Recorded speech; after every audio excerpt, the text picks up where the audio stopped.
পালিয়ে গেছে স্বৈরাচার সরকারের প্রধান আর তার লাঠিয়াল বাহিনী।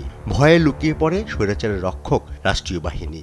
অভ্যুত্থান পরবর্তী দেশে ক্লান্ত শরীর নিয়ে বিশ্রামে যোদ্ধারা আর উল্লাসে মাতোয়ারা সমর্থকরা।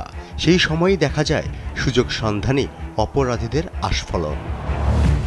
ইতিহাসে কিছুদিন শুধু ক্যালেন্ডারে লেখা থাকে না, থেকে যায় মানুষের স্মৃতিতেও।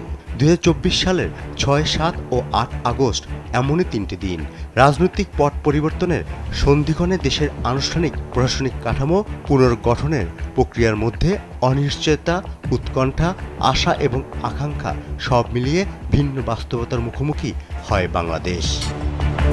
মাঠ ছেড়ে আত্মগোপনে চলে যায় পুলিশ। অজ্ঞাত স্থান থেকে আসে আইজিপির বার্তা, তবুও প্রকাশ্যে আসতে ভয় পায় পুলিশ। 15 বছর পুলিশের অপরাধ ছাড়িয়ে যায় সব শাস্তিকে। নববিপ্লবের জোয়ারে পুলিশের প্রতি ক্ষোভে ফেটে পড়ে মানুষ।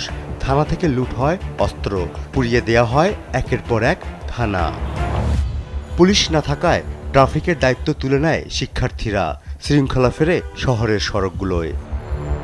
সরকার পতনের পর দেশের কয়েকটি মন্দিরসহ হিন্দু সম্প্রদায়ের বাড়িঘরে হামলার খবর পাওয়া যায়। সাম্প্রদায়িক সম্প্রীতি রক্ষায় দেশের বিভিন্ন এলাকায় মন্দিরসহ সংখ্যালঘু সম্প্রদায়ের ধর্মীয় প্রতিষ্ঠান পাহারা দেয় সেনাবাহিনী, শিক্ষার্থী, এলাকাবাসীসহ রাজনৈতিক দলের নেতাকর্মীরা।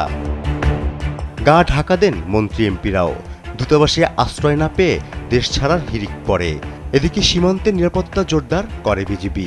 পালিয়ে বেড়ান সচিবরা। পদত্যাগের হিড়িক চলে বিশ্ববিদ্যালয় ও প্রশাসনের শীর্ষকর্তাদের। সেনাবাহিনীর উচ্চ পর্যায়ে আসে রদবদল।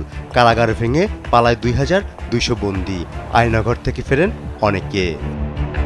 2024 সালের 6, 7 ও 8 আগস্ট ওই 3 দিন শুধু রাজনৈতিক পরিবর্তন নয়, ছিল মানুষের আবেগ, সাহস, দায়িত্ববোধ এবং অনিশ্চয়তার পরীক্ষাও।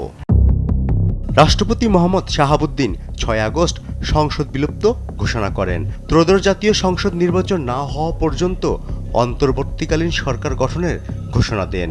8 আগস্ট বঙ্গভবনে শপথ নেয় প্রধান উপদেষ্টা অধ্যাপক ডক্টর মোহাম্মদ ইউনূস সহ অন্তর্বর্তী সরকারের উপদেষ্টা পরিষদ।